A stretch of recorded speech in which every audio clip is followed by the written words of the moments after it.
ವಾಲ್ಮೀಕಿ ರಾಮಾಯಣದ ಕಿಷ್ಕಿಂಧಾಕಾಂಡದ 18ನೇ ಸರ್ಗ ಈ ಹಿಂದೆ ಮುಕ್ತಾಯ ಆದಾಗ ರಾಮನ ಕೈಯಿಂದ ವಾಲಿ ವಧೆಗೊಳಗಾಗಿ ಆತನ ಜೊತೆ ಚರ್ಚೆ ಮಾಡಿ ತನ್ನ ಹತ್ಯೆಗೆ ಏನು ಕಾರಣ ಅಂತ ಅನ್ನೋದನ್ನು ಅವನ ಮುಖದಿಂದಲೇ ಕೇಳಿ,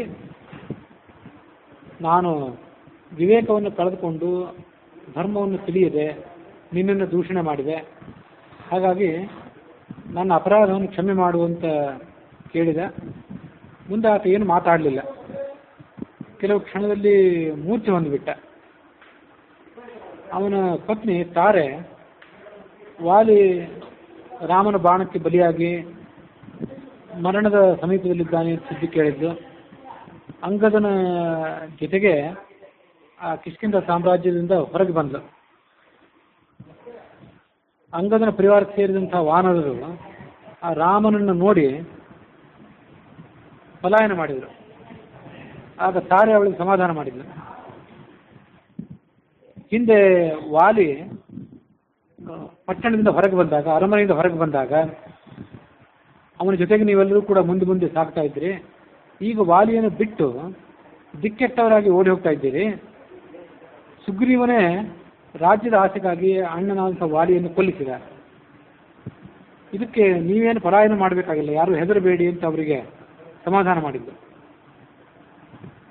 ಆಗ ಅವರೆಲ್ಲ ಅವಳಿಗೆ ಹೇಳಿದರು, ನೀನು ರಾಮನ ಬಳಿಗೆ ಹೋಗಬೇಡ, ನಿನ್ನ ಮಗನನ್ನು ಕರೆದುಕೊಂಡು ಸಾಮ್ರಾಜ್ಯಕ್ಕೆ ಹಿಂತಿರುಗು.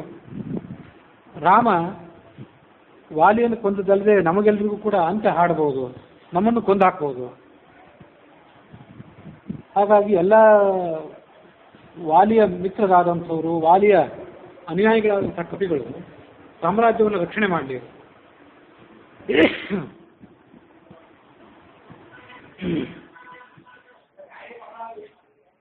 ಸುಗ್ರೀವನ ಕಡೆಯವರು ನಮ್ಮ ಮೇಲೆ ಪ್ರತೀಕಾರ ಮಾಡಬಹುದು, ಹಾಗಾಗಿ ನೀನು ಅರಮನೆಯ ಒಳಗೆ ಹೊರಟು ಹೋಗು, ಇಲ್ಲಿಗೆ ಬರಬೇಡ ಅಂತ ಅವಳಿಗೆ ಬುದ್ಧಿ ಹೇಳಿದರು.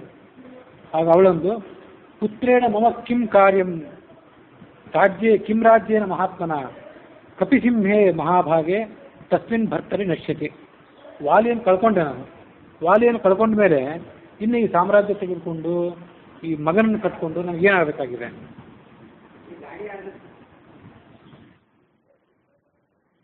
ಅವನ ಪಾದಕ್ಕೆ ನಾನು ಕೂಡ ಸೇರಿಬಿಡ್ತೇನೆ, ನನಗೆ ಈ ಸಾಮ್ರಾಜ್ಯ ಇತ್ಯಾದಿ ಯಾವುದೂ ಕೂಡ ಬೇಕಾಗಿಲ್ಲ ಅಂತಂದವಳು.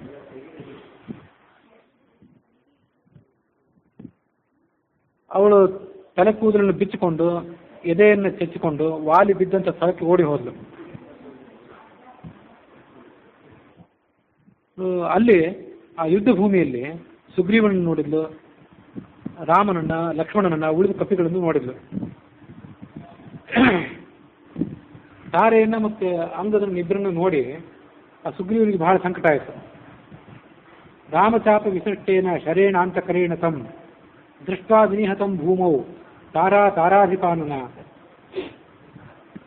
ರಾಮನ ಬಾಣಕ್ಕೆ ತುತ್ತಾಗಿ ಸುಗ್ರೀವ ಅಲ್ಲಿ ಮಲಗಿದ್ದನ್ನು ನೋಡಿ, ವಾಲಿ ಅಲ್ಲಿ ಮಲಗಿದ್ದನ್ನು ನೋಡಿ ಅವನು ಬೆಳಿಗ್ಗೆ ಬಂದು ಅವನನ್ನು ಆಲಿಂಗನ ಮಾಡಿಕೊಂಡ್ಳು. ಯುದ್ಧದಲ್ಲಿ ಬೇಕಾದಷ್ಟು ಪರಾಕ್ರಮವನ್ನು ಈ ಹಿಂದೆ ನೀನು ತೋರಿಸಿದ್ದೆ, ಅನೇಕ ಜನರನ್ನು ಸಂಹಾರ ಮಾಡಿದ್ದೆ, ನಿನ್ನಂಥವರಿಗೆ ಯುದ್ಧ ಭೂಮಿಯಲ್ಲಿ ಹೀಗೆ ಮಲ್ಕೊಳ್ಳೋದು ಯೋಗ್ಯ ಅಲ್ಲ, ನೀನು ಎದ್ದೇಳು, ನಮ್ಮ ಕಡೆ ನೋಡು, ನಮ್ಮ ಜೊತೆ ಮಾತಾಡು ಅಂತ ಅವನಿಗೆ ಸಮಾಧಾನ ಮಾಡಿಲ್ಲ.